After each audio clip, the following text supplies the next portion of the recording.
¿Qué tal? ¿Cómo le va? Buenas noches, un gusto estar con usted. Hoy no va a estar Gustavo Tobi con nosotros.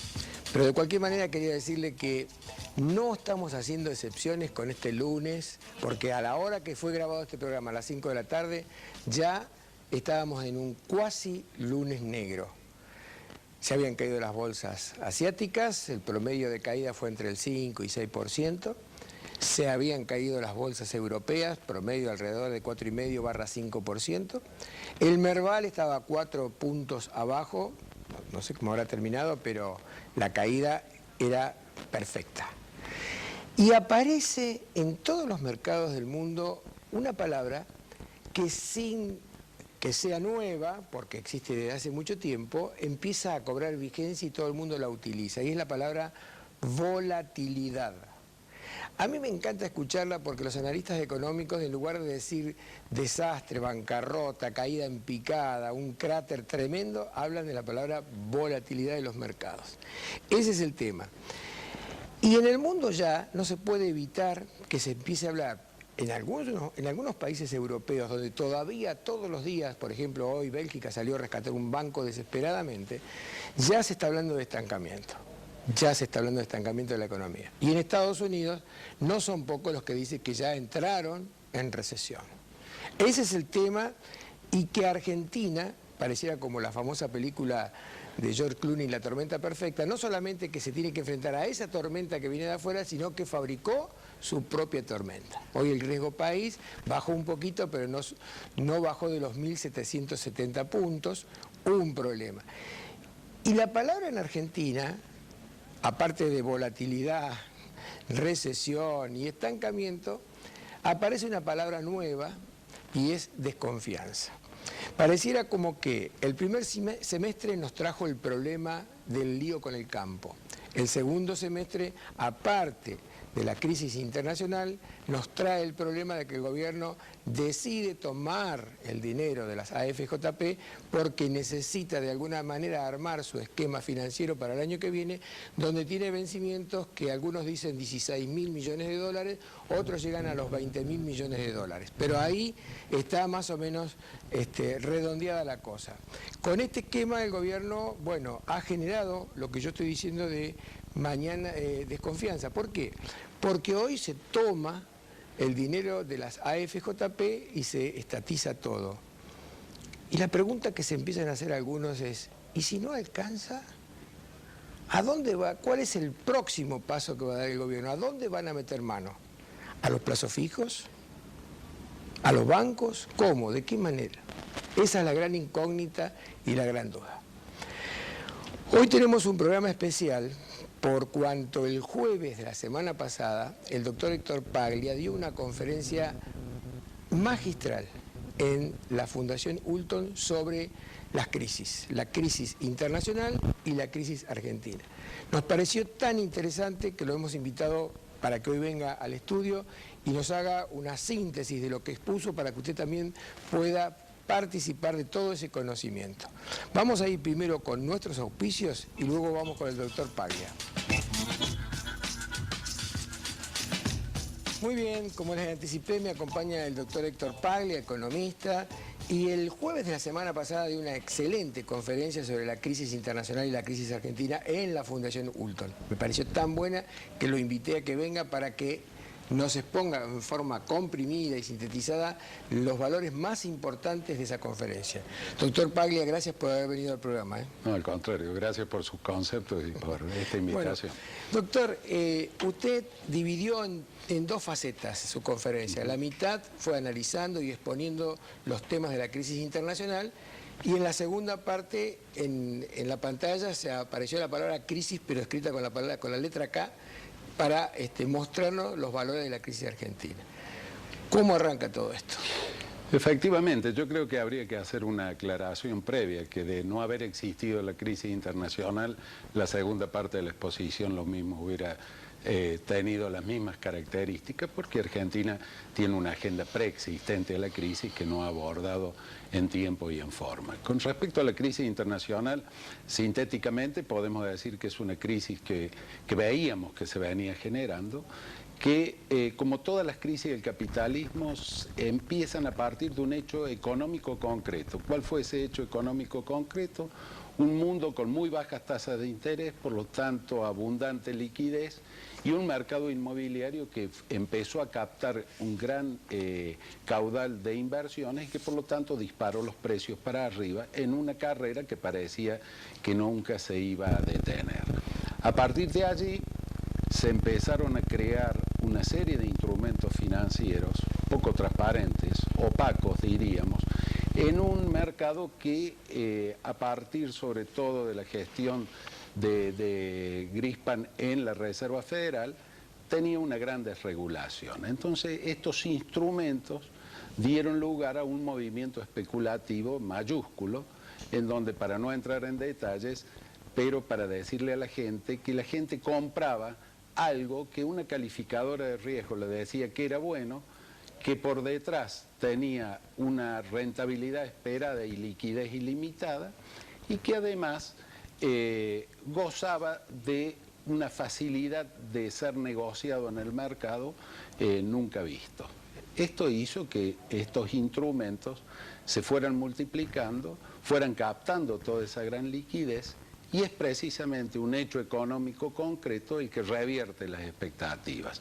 ¿Por qué? Porque la tasa de interés, que estaba en el 1%, empieza a subir porque Estados Unidos y también Europa ven que hay peligros inflacionarios. Entonces se pasa rápidamente del 1% al 5,25% en la tasa de referencia de los Fed Funds, y allí empieza a pararse el mercado inmobiliario. Al pararse el mercado inmobiliario, los precios empiezan a bajar y muchos que no calificaban para ser sujetos de crédito, pero que se les había dado crédito hipotecario, empiezan a entrar en mora. Entonces allí los bancos se encuentran con un problema, porque mientras todo iba bien y estos instrumentos se diseñaban, esos riesgos no los reflejaban sus balances.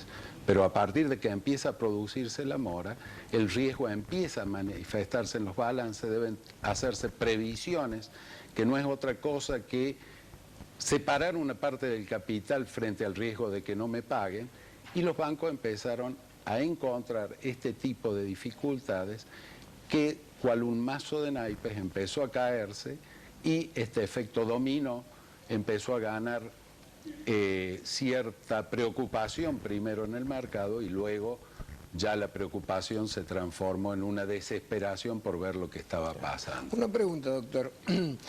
¿No hay forma de ponerse de acuerdo entre los analistas de este problema respecto a qué porcentaje del PBI mundial se sobrevendió y se volvió a sobrevender? Algunos dicen un 70% del PBI mundial, otros dicen no, 2 veces el PBI mundial. Es decir, suponiendo que fuera 50 billones con B el PBI mundial, se sobrevendió por 100 billones, y entonces todo esto ahora, hasta que decante totalmente, va a pasar en un tiempo no tan corto. Claro, porque el problema es muy interesante lo que usted señala, porque es difícil medirlo. Es difícil medirlo porque en ningún lado estaba registrado todo esto. Entonces, al no estar registrado, todos los días aparece un muerto en el placar de algún banco. Entonces, por eso se produce y se agudiza la crisis en los últimos meses, porque ya se corta el primer eslabón que le da fluidez al crédito, que es el préstamo interbancario. Claro. O sea, ningún banco quiere prestarle a otro banco porque no sabe precisamente cuántos muertos tiene en el placar ese banco y si le va a devolver. Y por eso los estados soberanos deben salir a auxiliar y abandonar todo tipo de ideología y decir, tenemos que darle liquidez. Lo empieza a hacer tímidamente y luego lo tiene que hacer con paquetes de rescate multimillonarios, porque si no, esto implicaría el colapso total del sistema financiero y por lo tanto el colapso total de la economía mundial. Quiere decir que si no se puede saber qué tanto por ciento del PBI es este problema, tampoco se puede saber su duración en el tiempo. Sí, yo creo que se pueden hacer estimaciones. Nosotros en la conferencia señalábamos, bueno, si el detonante fueron los inmuebles, ¿cuál es la relación entre el ingreso medio del asalariado norteamericano y el precio de una vivienda familiar estándar, esa relación históricamente estaba en el orden de 2,5, 2,7. Se disparó a 4,70 y empezó a bajar, pero está en 3,7 todavía. Tiene que volver a 2,5 veces un salario para comprar una vivienda en promedio. Y eso nosotros lo avisoramos recién, que llegaría a tocar esos valores para a partir de ahí tomar cierta estabilización en el segundo trimestre del año 2010. O sea que tenemos por delante un año 2009 muy, muy difícil para el mundo y mucho más difícil, creo, para la Argentina. Claro. Ahora, doctor, mientras la mayoría de los países salieron a hacer aportes por la crisis, el nuestro salió a sacar aportes, en lugar de ponerlo lo sacó, ¿no?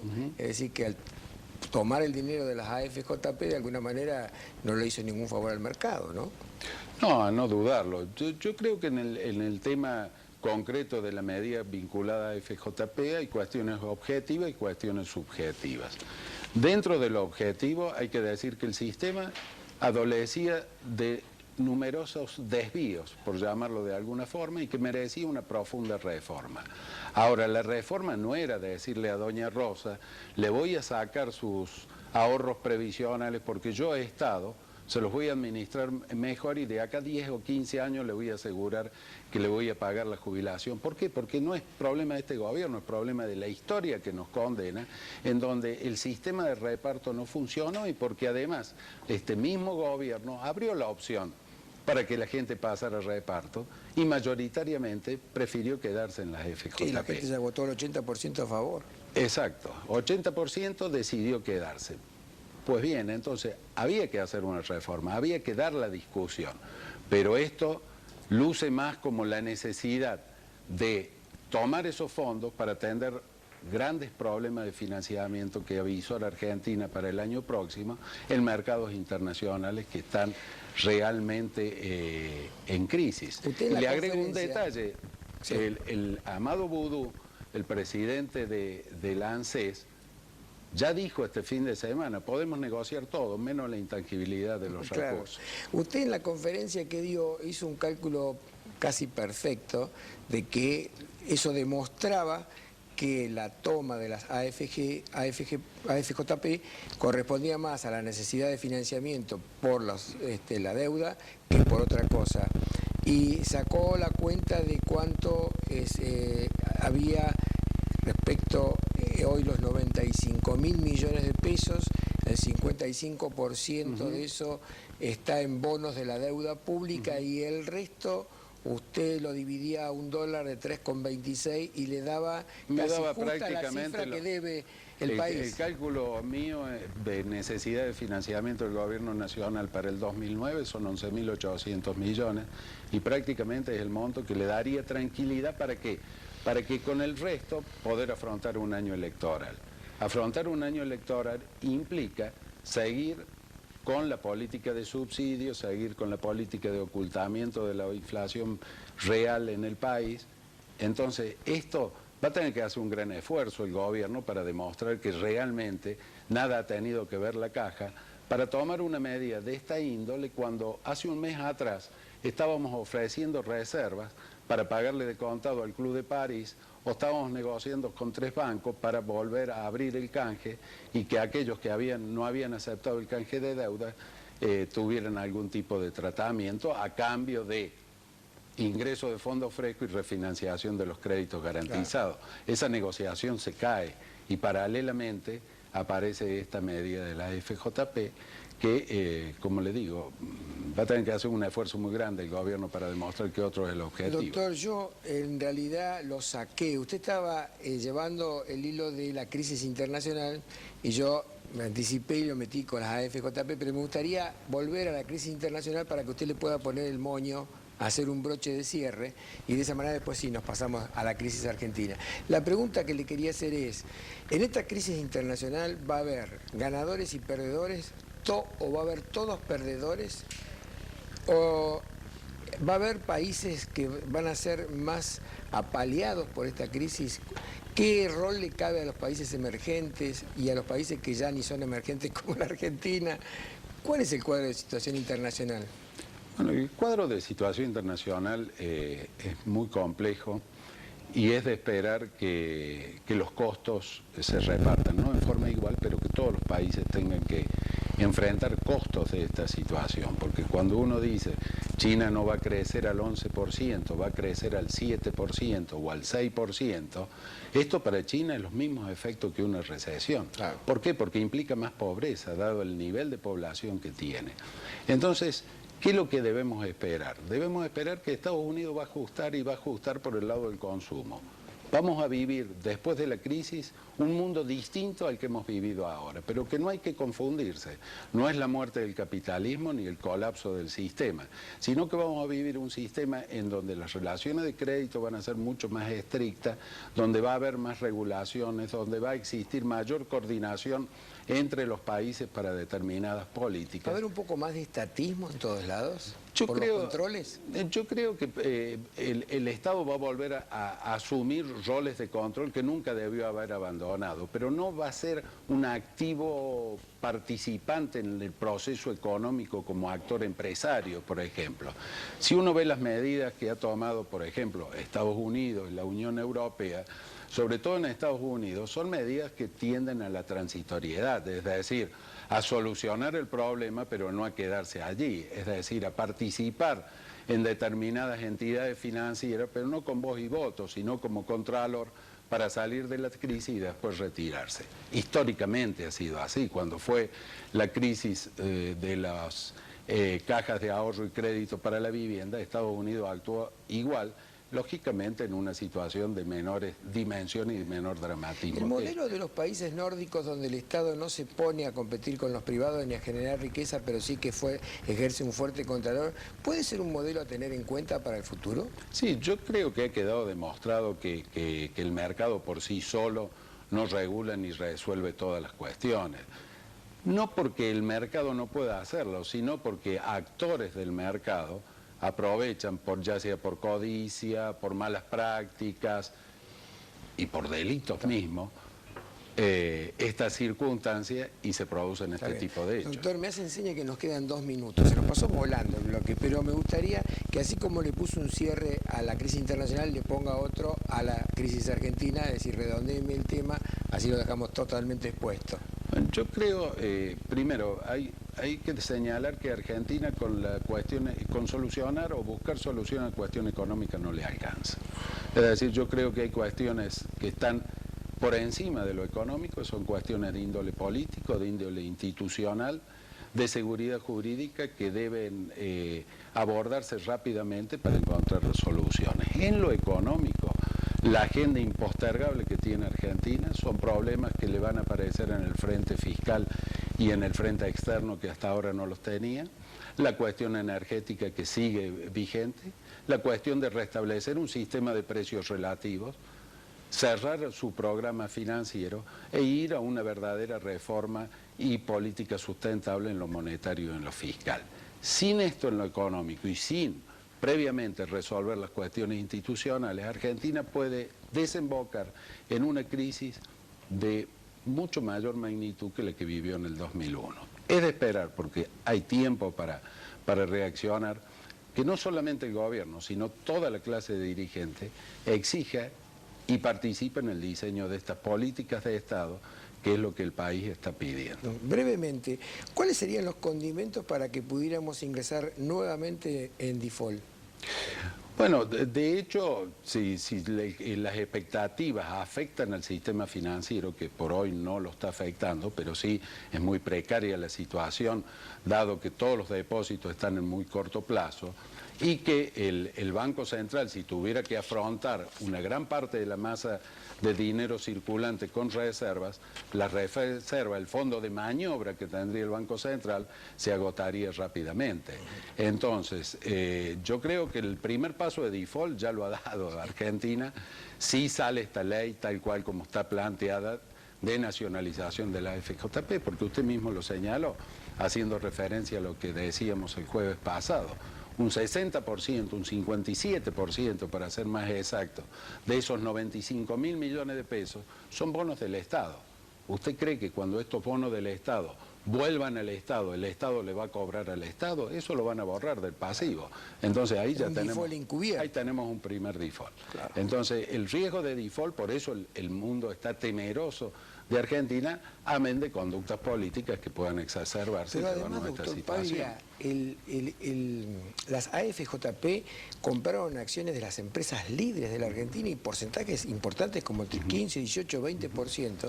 Y resulta que el Estado se hace de esas acciones ahora y quiere meter mano en esas empresas. Está todo el mundo temblando. Bueno, no deben estar muy tranquilos las empresas que estén en esta situación, pero hay declaraciones de último momento donde se dice, y si las tomamos por cierto, que el Estado no tendría vocación de participar activamente en estas empresas. Ojalá sea así. Muy bien. Gracias, doctor Paglia, por haber venido al programa. Como siempre, un gusto, Rubén.